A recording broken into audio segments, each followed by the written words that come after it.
emosional saya itu mungkin ada pemicunya sebenarnya. Jadi saya kalau bicara sama suami saya, Abi tuh orang yang memang karakter dari keluarga yang harmonis mungkin ya, bukan harmonis maksudnya diem adem. Jadi terlahirlah Pak Sarono yang damai. Lihat Pak Sarono gimana? Gimana lihat Pak Sarono apa coba? Cool. Terus kedua, baik. Ketiga, apa lagi? Sabar. Kalau jeleknya apa? Tadi kan udah bagus-bagusnya, ada nggak yang nggak bagusnya? Perut gendut tuh, Ki. Tahu nggak? Kalau saya tanya sama anak-anak saya atau sama siapapun mungkin ya, kayaknya yang bagus-bagusnya Pak Sarono, saya tuh, ya Allah, sisanya yang jeleknya loh. Jadi aku bilang, Abi itu bawang putih, saya bawang merah.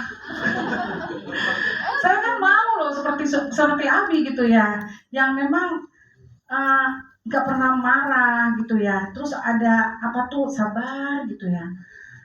Bisa nggak sih sabar gitu, dengar apa tuh nggak emosi dulu? Ada nggak yang kayak gitu?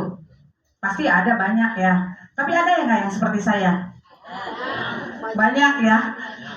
Mungkin saya di situ Bu yang banyaknya. Nah, jadi waktu mengenal NLP, saya lihat memang Pak Sarono sudah berkarakter yang memang dasarnya karakternya memang sudah bawang putih ya, baik gitu loh. Beliau tahu nggak kalau digebrak meja nggak pernah marah. Mau tahu ya Pak Sarono ya, dimarahin sama siapa aja muka dia diam aja. Ya, flat aja, biasa aja, karena dia bilang gini, untuk apa saya marah? Kasihan kan?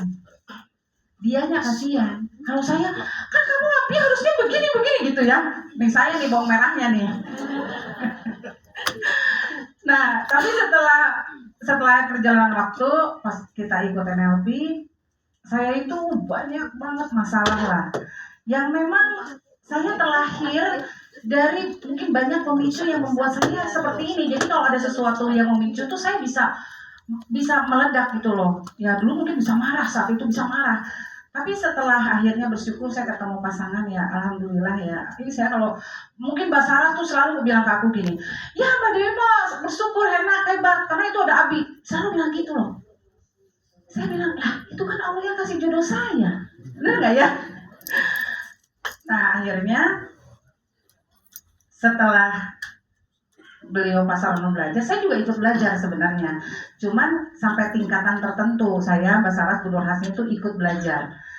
Wah pokoknya di situ saya sadar lah, banyak banget sebetulnya perilaku saya yang masa lalu tuh yang kurang inilah, hingga menyebabkan mungkin banyak yang harusnya saya tuh bisa hebat banget gitu loh. Harusnya Dewi Ratnani itu tuh bisa hebat banget, cuman karena banyak masalah-masalah yang apa, jadi saya terbelenggu, nggak bisa maju lebih cepat seperti orang-orang. Nah setelah belajar saya masih lumayan lah, kata Abi sih bilang gini, lumayan Umi udah bisa menahan gitu loh ya. Walaupun sekarang bisa nggak? Ya mungkin 60% terbukti kalau ada masalah saya masih bisa mencuat gitu ya. Tapi saya bisa sembuh lagi sekarang. Kalau dulu marah bisa 3 hari, 4 hari, sebulan mungkin ya. Sekarang enggak. Cukup hanya hitungan aja selesai, saya udah enggak. Saya nyesel, ngapain ya saya marah. Saya gitu sekarang. Jadi kesel ada, karena saya bukan Pak Sarono ya. Saya kan tadi bilang, saya bukan bawang putih. Nah, ceritanya begini teman-teman, kan semua orang punya masalah, benar? Pasti roda kehidupan tuh turun naik ya. Kita harus siap.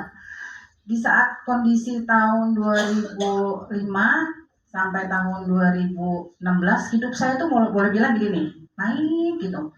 Naik terus naik, hingga akhirnya Allah memang kasih saya untuk turun.